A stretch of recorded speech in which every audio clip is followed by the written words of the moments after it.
Thank you so much for coming out for our lecture series. My name is Allison Genberg. I'm a licensed clinical social worker, and I'm part of the Atlantic Behavioral Health team, and I'm here tonight to speak to us about bullying. My presentation is called All About Bullying. We're going to talk about a number of topics tonight.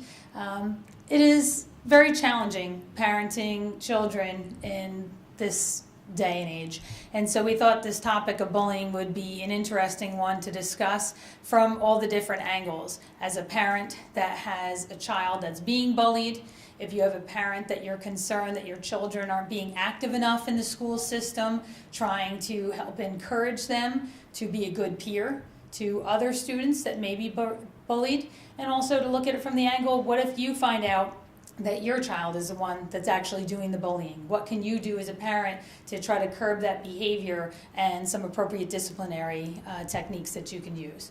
So let's look at our outline. Tonight we're going to go over some bullying definitions and some statistics about bullying in this population.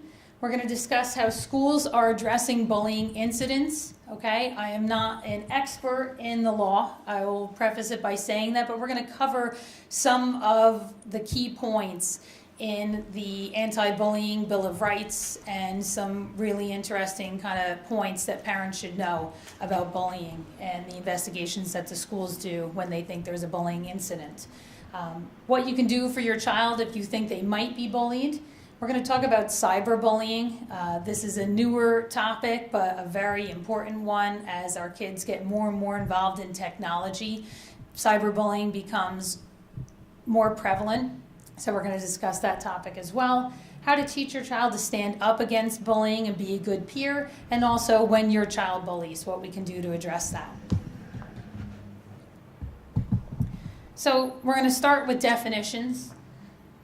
What is bullying? You know, it's important for us to know that. We hear that term thrown around quite a bit, so we want to know exactly what bullying is. So, you know, the CDC, Center for Disease Control, their definition includes a lot of different pieces, okay? Unwanted aggressive behavior, observed or perceived power imbalance, okay? So anyone that feels like somebody is exerting power over them in some way is usually a part of the bullying definition. And repetition of behaviors. So it's not usually a one-time incident. It absolutely can be, but bullying is usually something we see over time. And high likelihood of repetition. So there's two types of bullying that we look at. There is direct bullying, where the bullying occurs directly in front of the person. There's an identified target, and that person is the target. And then there's indirect bullying, which is when it's not directly targeted. So an example like spreading rumors, the cyberbullying is generally considered indirect bullying as well. Bullying can happen all over the place now, like I said, with technology. It can be online, through cell phones. It doesn't have to be directly in school or on the playground. And you know, bullying is something that can become criminal if it gets really serious. You can have harassment, hazing, which is something we hear about, usually more with older kids, but we hear that sometimes associated with sports or in colleges when people are, you know, pledging. Sometimes we hear about hazing, or it can rise to the level of assault.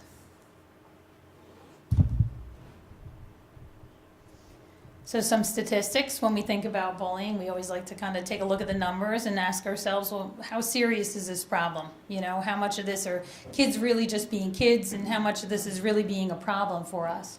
So when we look at bullying, some of the numbers from some leading studies, 28% of U.S. students in grades 6 through 12 report experiencing bullying, and 20% of U.S. students in the high school level say that they've experienced bullying. About 30% of young people will admit to bullying other people, right? So if 30% are admitting it, we're wondering to ourselves how many are actually doing it. You know, that's 30% that are actually willing to admit. 70% roughly say that they've seen bullying in their schools. And 70% of school staff have seen bullying happening. And that's a very high number.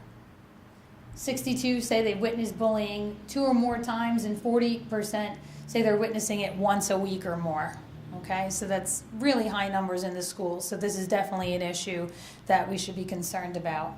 And when bystanders intervene, bullying stops within 10 seconds, 57% of the time, which for me, that was one of the more promising statistics, that if we can try to strengthen up the peers to try to make an intervention that's safe, and we're going to talk about ways to make safe interventions, then the bullying usually stops when somebody knows that there's eyes on them.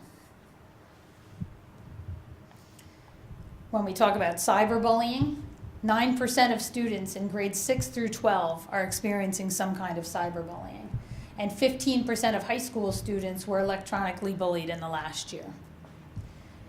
That number goes way up when we're talking about our LGBT students.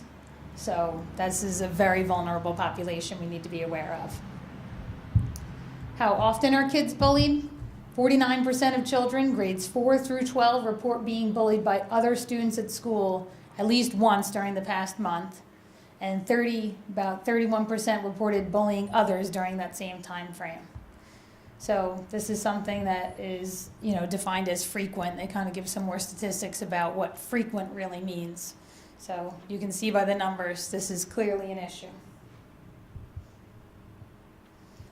Some definitions, like in every field, we love acronyms, so I thought it was important just to go over a couple key ones before we started talking about the anti-bullying laws that we're using in the schools. HIB is a term you're going to hear me use over the next couple slides. That's the acronym used for harassment, intimidation, and bullying. And this is the term used for any investigation within the school system when a student may be the victim of any form of bullying. And so they call them HIB investigations. And so we're going to be talking about that over the next couple slides. And ABR, you're also going to see over the next few slides, that's the Anti-Bullying Bill of Rights. And this is adopted by each district board of education, and they're the guiding principles for investigating the HIB allegation. So there's some major guidelines that the state of New Jersey uses, but each individual school district has their own anti-bullying Bill of Rights for that particular district. So the towns individually may vary a little bit, so it's important to know what your particular town's anti-bullying Bill of Rights contains. So these are some key components to the questions about HIB and the Anti-Bullying Bill of Rights that I thought it would be important. I'm a parent myself, and so these were some of the things that I thought were important for other parents to know about the Anti-Bullying Bill of Rights and these HIB investigations in the schools. Must all reports of HIB be investigated, or only those that meet criteria for the Anti-Bullying Bill of Rights? This is definitely something that comes up quite a bit. Like I mentioned, in the very first part of this talk, we ask ourselves sometimes, is it kids just being kids? How much are we making a big deal of this? Are we making too big of a deal of this? There is some discretion as to what gets investigated, but again, that depends on each individual district and what their specific anti-bullying Bill of Rights is. So they adopt their own policy, and there is a little bit of discretion what they're going to investigate. Some things are very clear-cut, and it's not really up for debate what's going to be investigated, but there is a little bit of discretion. So the schools can make decisions sometimes whether something's going to be investigated or not. Do parents have the right to deny school staff the permission to interview their child as part of a HIB investigation? Parents are concerned, especially if it's a young child. They don't want official people talking to their child without them present. The answer is no. The Anti-Bullying Bill of Rights does not address the issue of parent presence during interviews. Therefore, the school district determines the procedures for conducting interviews, investigations, and since the Anti-Bullying Bill of Rights does not establish new or amended requirements regarding parent involvement in student interviews, that means they can interview your child without you there. And so that's an important thing for parents to know, that if your child is involved in what they call a HIB incident, that they absolutely have the ability to talk to your child before you even know that they were involved in a problem. What are the requirements for addressing HIB that occurs off school grounds? Okay, definitely a question that parents have. What if my kid is being bullied and it happens completely outside of school? Well, school districts are responsible for addressing HIB that occurs off school grounds when a school employee is made aware of the HIB incident. And if it substantially disrupts or interferes with, the ability for the kids to continue to go to school and the process of school. So they have to learn a little bit more about it before they make a determination, but there are some circumstances where the school will get involved in a bullying incident even if it happens off of school grounds.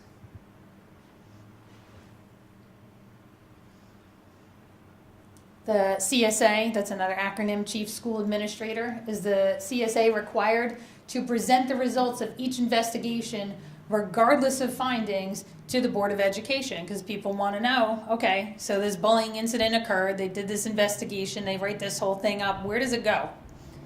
What happens to this file that's now been created on my child, especially if your child is the one that's on the side of the bullying? Parents want to know, is this going in the permanent record? Who has access to this information? Answer is yes. All investigative reports completed under the Anti-Bullying Bill of Rights must be reported.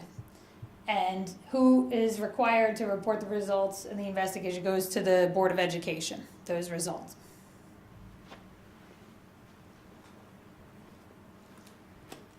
So it's a little bit longer. Is the school district required to provide parents of offenders and victims with information on the results of a HIB investigation? This is the interesting one.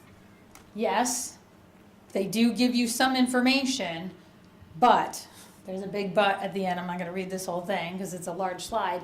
They do not require the investigative reports to go to the parents. So the parent will be notified that a HIB investigation took place. They will not get any information about the other person or persons that were involved in it.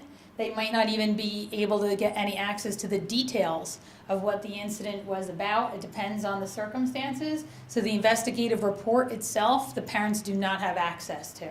They can give them some basic information about it, and that's it.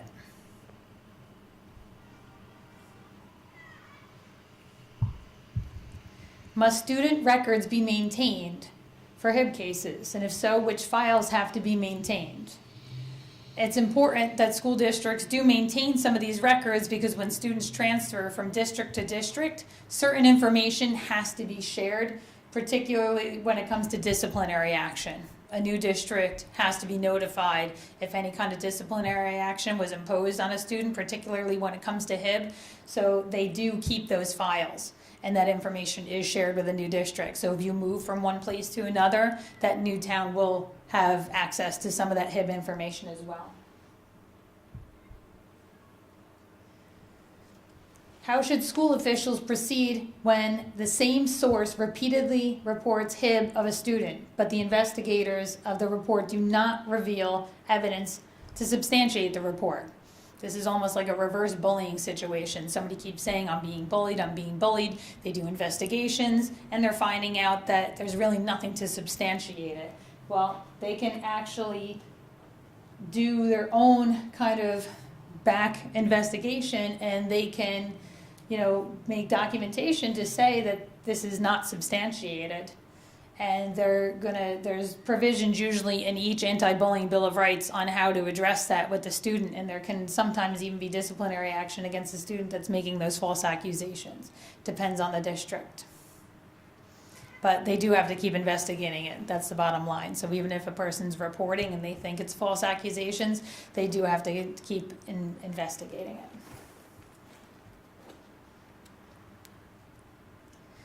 One thing that the schools do, most school districts are participating at this point, I believe, is the Week of Respect.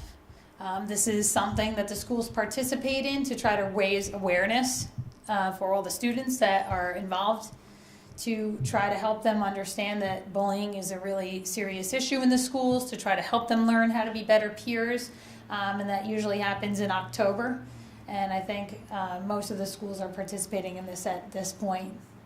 And, it's just recognizing, what bullying is, and they learn a little bit about the Anti-Bullying Bill of Rights. They do activities usually all week long, depending, age-appropriate activities for the school.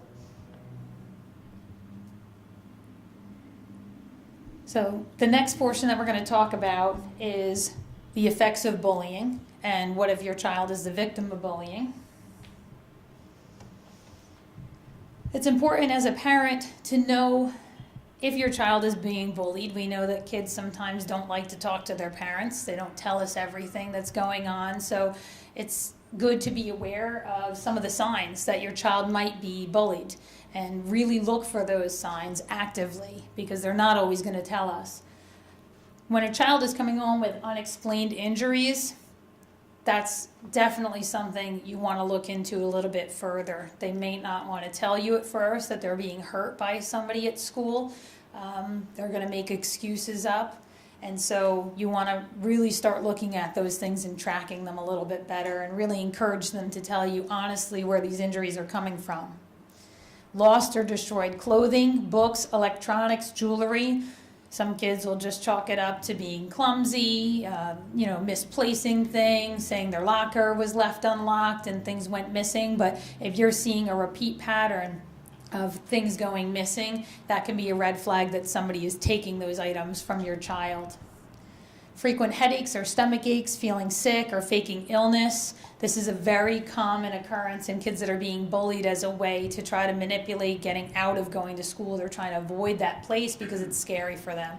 And so they try to feign an illness so this way they don't have to go.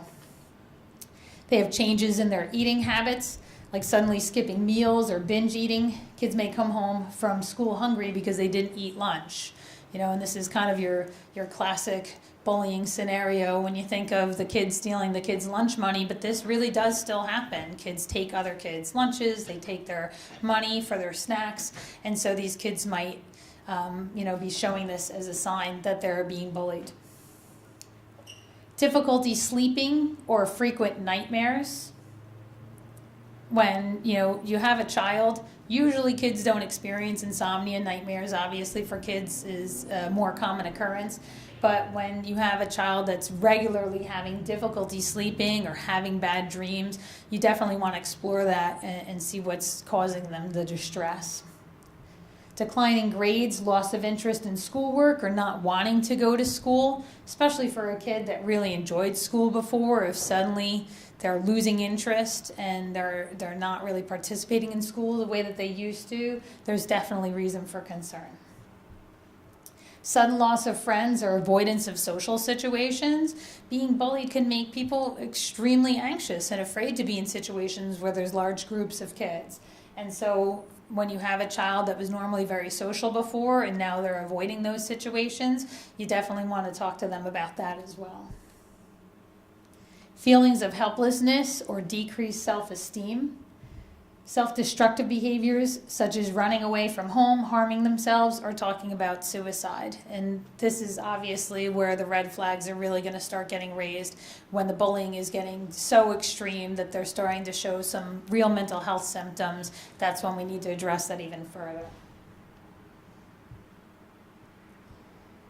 How do you support your child if they're being bullied?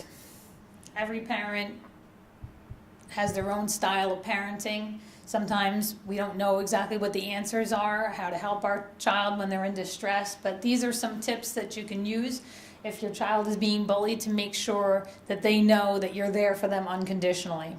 You want to listen and focus on the child. Learn what's been going on and show them that you want to help. Parents are busy these days. It's very easy to get distracted, ask them a question, and then as they're answering it, we're all on our cell phones ourselves, checking our emails, answering our phones, trying to make dinner, and not giving our kids our full attention. If you're concerned that your child is being bullied, I really encourage you to try to get those distractions out as much as possible and really sit and listen to them and see exactly what's going on in their life. Assure the child that bullying is not their fault. You want to let them know that there's nothing that they are doing that's causing the situation that they're in.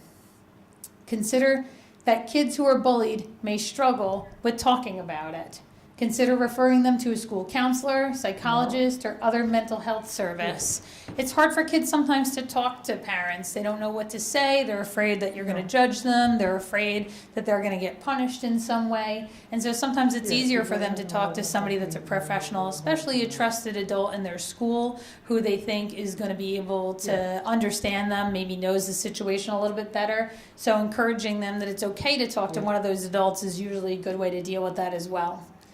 Give advice about what to do. This may involve role-playing and thinking through how the child might react if the bullying occurs again. Especially with younger kids, they really enjoy role-playing, especially if you do it in reverse and say to them, okay, I'm going to be you and you be the person that's bullying, and they get to kind of act those things out. It empowers them a little bit. So trying role-playing, and you can make it silly, that's okay. You want to just really encourage them to verbalize what's going on as much as possible, so play is a good way to do that too.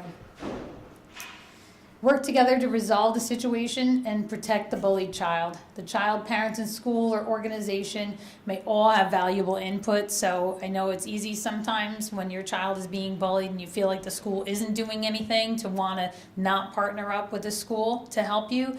But you really need to make sure that the school is completely in the loop with what's going on, because if they don't keep an eye on it for you at school, they're your eyes and ears for your child all day. So you have to make sure that they completely understand what's going on. Ask the child being bullied what can be done to make him or her feel safe. Remember that changes to routine should be minimized. He or she is not at fault and should not be singled out. As a parent, this is something we do very infrequently. We're the parent, we like to be in charge. We forget sometimes to ask our kids what they want. And sometimes you can't always do what they want, but it's good to get their input and ask them, what do you think would help this situation? How can I help you to feel safe, and what can I do to make this situation better? Develop a game plan. Maintain open communication between the schools, the organizations, and other parents. Discuss the steps that are taken and the limitations around what can be done on policies and laws. So you really want to, this is where you're getting the school involved and trying to figure out exactly what is in their anti-bullying Bill of Rights, what rights does your child have, and what is the school doing about it. And be persistent. Bullying may not end overnight. Commit to making it stop and consistently support the bullied child. You don't want to give the kid the impression that if they go to school and do this one thing, everything's going to magically get better. We all know, unfortunately, that is not how life works.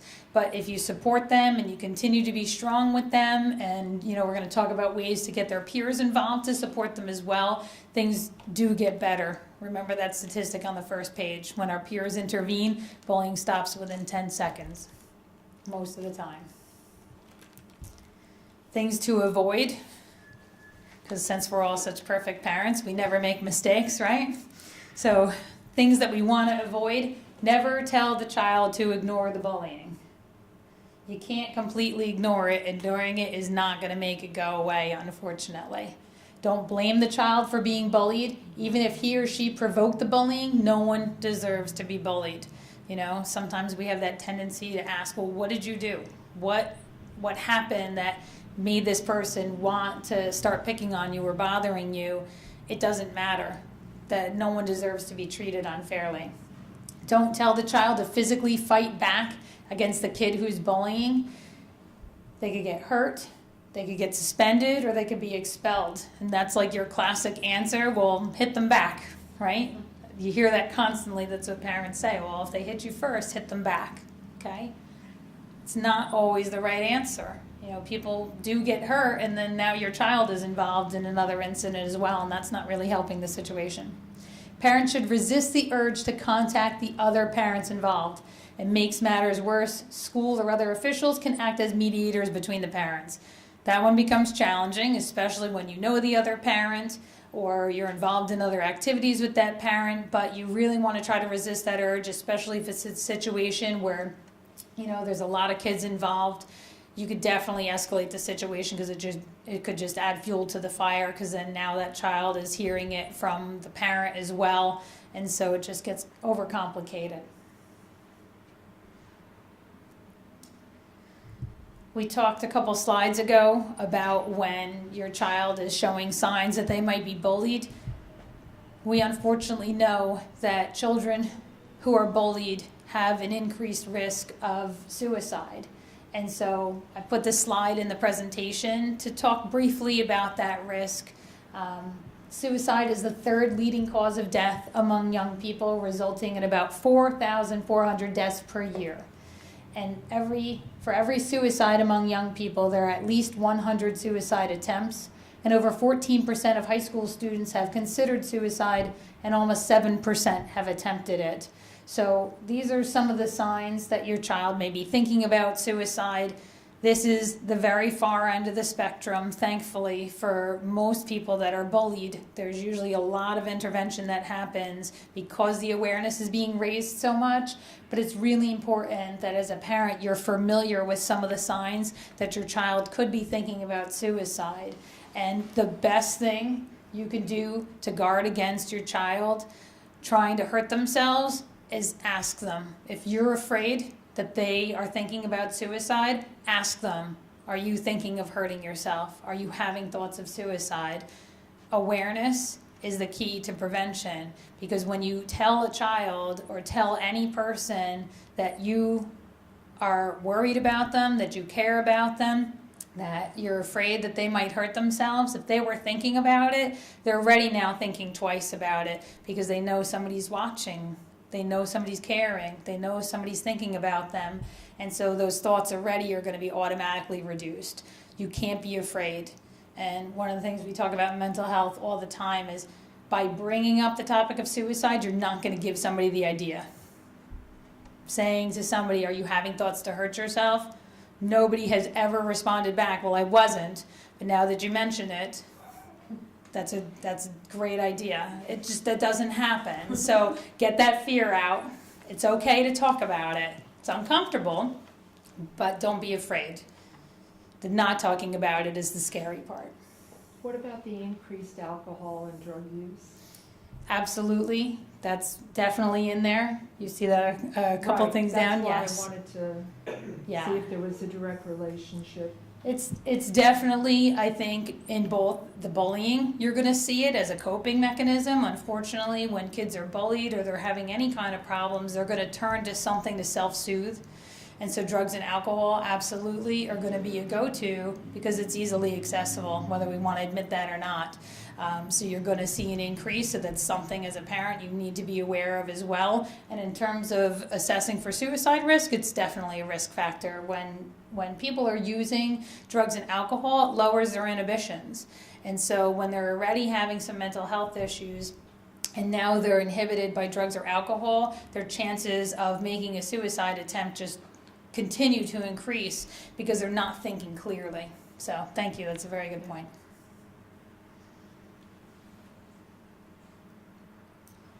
We're going to talk next a little bit about cyberbullying, okay? And like this message says here, even if you can't see their face, there's a person at the end of the text message. This is exactly why cyberbullying has kind of increased, I don't want to say in popularity because it sounds like a weird thing to say about bullying, but it's the easier way out. It's much easier to send a mean message to somebody through a phone or over the internet than it is to make one of those direct types of bullying confrontations like we talked about in one of the first slides. So cyberbullying is different because it's mean text messages or emails, rumors sent by emails or posted on social media sites, embarrassing pictures. All of those things fall under cyberbullying. And kids who are being cyberbullied are often bullied in person as well. So it's usually not just one type of bullying, it's usually multiple types, and this is just another way to continue to harass the child when they're away from school. And additionally, kids who are cyberbullied have a harder time getting away from the behavior because it's everywhere. You are hard-pressed to find any kid these days that does not have a phone or a tablet or a computer in front of them the majority of the time that they can. And so it's just constantly accessible. It can happen 24 hours a day, 7 days a week, as we know, and reach a kid even when they're alone. It can happen any time in the day or the night. And that's why cyberbullying is really scary. Cyberbullying messages and images can be posted anonymously, and distributed quickly to a very wide audience and can be difficult and sometimes impossible to trace the source. These kids are better with technology than we can ever imagine. I've got a very young child, and he's better at getting on a tablet and getting to whatever website he needs than I've ever been. So these kids can find ways to get through to each other in things that we can't even imagine. Deleting inappropriate or harassing messages, texts, and pictures is extremely difficult after they've been posted or sent. And that's something that we all know, but kids don't think about the permanency of it. They're kind of living in this voyeuristic society where everything they do has to be displayed for the entire world, but they don't think about the fact that if they change their mind tomorrow about what they posted on Facebook or the message they sent, that it goes up into that cloud that we all think about, and you can't get it back.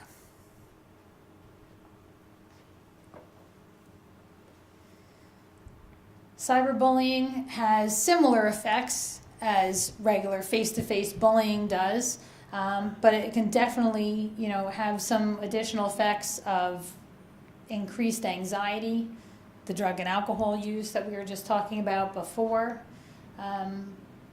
They are losing their connectivity with people because if they're afraid, this is how kids connect now. They're connecting through their technology, and if that technology is now what's hurting them, they're going to retreat even further. So you're going to see that isolation level increase even more in a child that's being cyberbullied.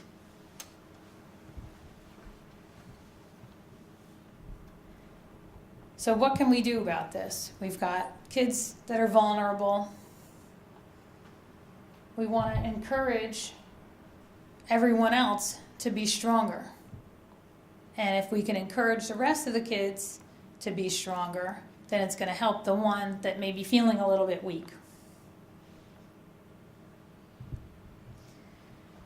The first thing we need to do as parents is to teach our children to treat everyone with respect. We remind our children, and this I know is something my kids use in their school, so I'm hoping that all of your kids are using it in theirs, that no one should be mean to other people. Nobody. And we remember the golden rule. And I know that's said at every one of my kids' assemblies, right? Treat other people as you would want to be treated. And if we constantly remind our kids that, then hopefully we can hold them accountable to that too when we see that they're breaking that golden rule. Remind them to stop and think before they say or do something that could hurt somebody. That there's consequences to that they can't always say they're sorry and make it go away. And tell your child if they think they've bullied someone in the past, apologize to them.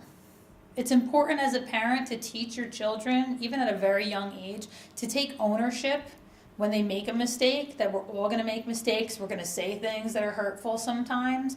But if you own that and you can say you're sorry and try to start moving forward for it, you can't necessarily make up for it, but you can move forward from it. You can absolutely make a change. And so starting with an apology is a good place to start. And keep in mind that everyone is different. Not better or worse, just different. And that, to me, I bolded that and underlined it because as a parent, that's the key to this whole process, is really helping children understand that there are tons of differences out there. And the more you can talk about those things as a family and build a level of acceptance within your own family for differences, the better you're going to be at creating a family that has strong peers for other kids that are maybe not as strong.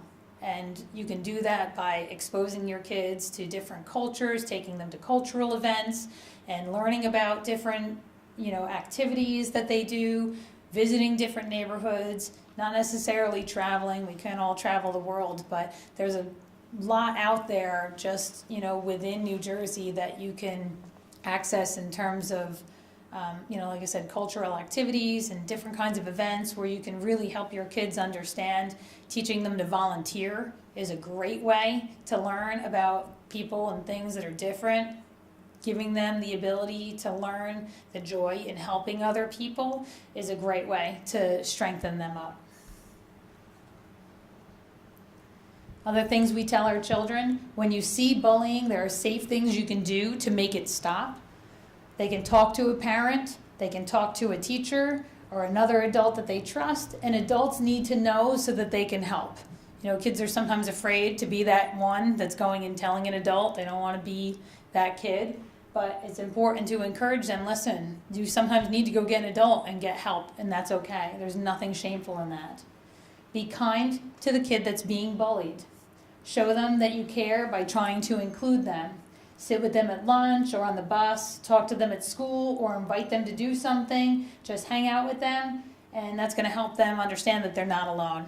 You know, and there's schools I've seen on some of these websites that are posted that have like a bench that if a kid is by themselves and they want to play with other kids, they can go like sit on this bench. And if somebody sees somebody sitting on the bench, it's an automatic signal that they need to go over and get them because they're feeling alone and they want a friend. And it's a really nice way for somebody that's feeling lonely. They don't have to go and approach somebody else to invite themselves into an activity. They can create that signal to say, I'd like somebody to approach me. And, you know, kids that are feeling a little bit, you know, stronger can go and ask them to an activity and invite them into play. Not saying anything could make it worse for everyone, and the kid who is bullying will think it's okay to keep treating others that way.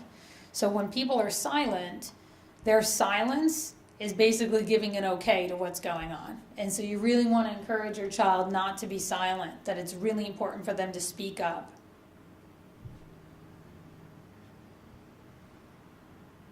So whether your child knows the victim or not, there are things that they can do as a bystander to safely support the person that's being bullied.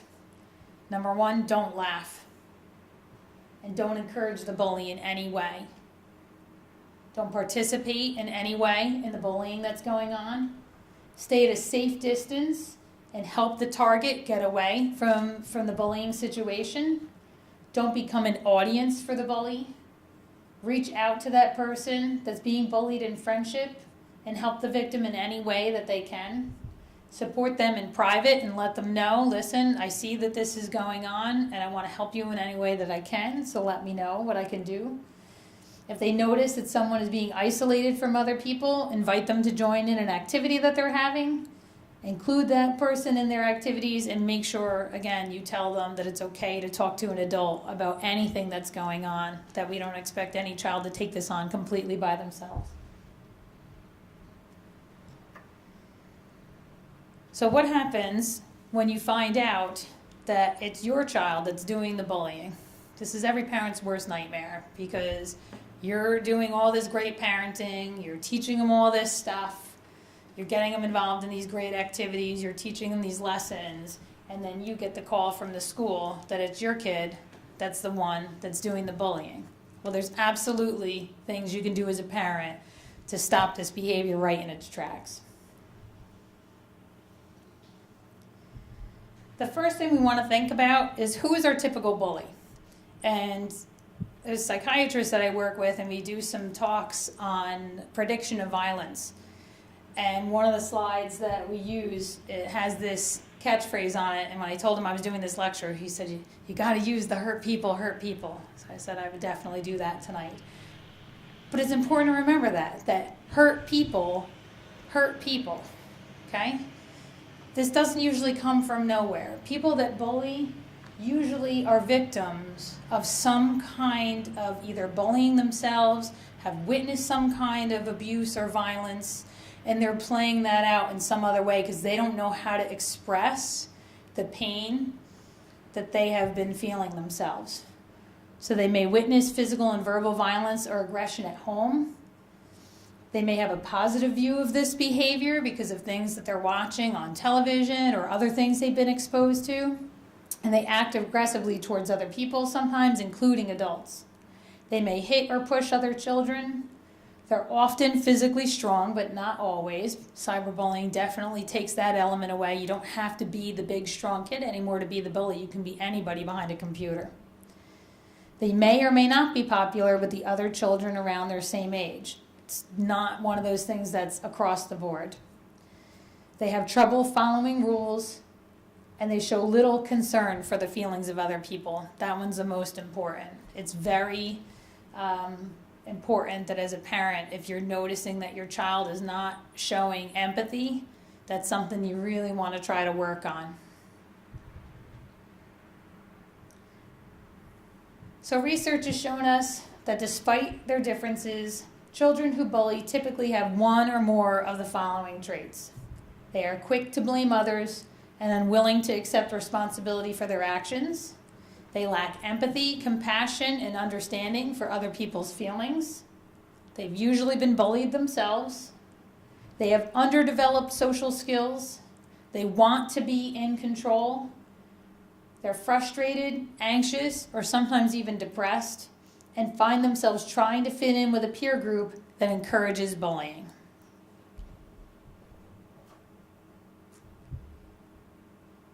So these are some things that we can do as parents when you find out that it's your child that's the one doing the bullying.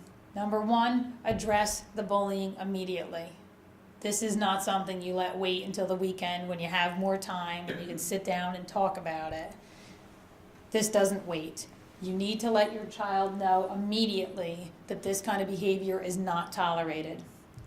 You want to determine the root cause, find out what's driving this behavior. And remind your child that bullying is a choice, that this is something that they are actively choosing to do to another child, and they absolutely themselves can make it stop at any time. Develop logical consequences as a parent for this behavior. Taking away privileges is a good way. Support the child's school disciplinary plan. You might not like it, but if you show the child that you're not supporting the school and you're disagreeing with what the school is doing, this is what we call splitting. And then the child knows that they can get away with the behavior that they're imposing on these other children at school. You want to teach your child new skills. Anytime you take away a behavior that's negative, you have to replace it with a behavior that's positive. So if we're going to tell them that they can't engage in this bullying behavior anymore, it's wrong, then you might need to work with them on some social skills. That may be what they're lacking, and that's why they bully, because they don't really know how to interact with other kids. So that may be involving getting them involved in some kind of social groups, taking them to some kind of counseling so they can work on some of these skills, but they're definitely going to need to learn something. Avoid shaming your child. The tendency when you find out something that your child's doing that you're that unhappy about is to be very angry with them and to tell them how disappointed you are. You want to let them know that you're not happy with the behavior, but that's different than not being happy with them. And you want to separate the behavior out from who they are, because it's important. As we know from the previous slides, most of the children that are bullying, they already have some kind of self-esteem issues. There's something else going on with that child. So if you're attacking them as the parent, you're not going to help the situation anymore. Concentrate on instilling empathy. And again, you can do that by the same way we were talking about, building up the peers, get them involved in volunteering, help them understand how good it feels to participate in something bigger than themselves and to help other people, and prevent future bullying incidents. If you find out that your child is bullying in a certain circumstance or with other children that are encouraging this behavior, then you've got to make a tough choice as a parent and tell them that they can't hang out with those other kids anymore if that's the kind of behavior they're going to continue having. And if that behavior for those children changes too, then you can revisit it. But you're going to have to be comfortable setting those boundaries. These are the resources that I used for this talk today. There's a number of different resources on the internet that discuss bullying. Some of them are, right from the New Jersey Department of Education. They have a tremendous amount of information on bullying that you can research. And there's tons of websites that are great for parents. There's a lot of these websites that I used like that stompoutbullying.org, that are great for the kids themselves that can go on and have language that is directed for kids specifically at all different ages. Some of these websites even have, fun age-appropriate games that they can play, that they can learn some skills on. So I really encourage you to try to look at some of these websites or do your own searches on anti-bullying and see what you can find. I want to thank you very much for coming to our lecture this evening. I hope you learned something about bullying, and I hope it encourages you as a parent to discuss these issues with your children, because the more that we get involved with them today, the better we're going to be at stopping this behavior. Thank you very much.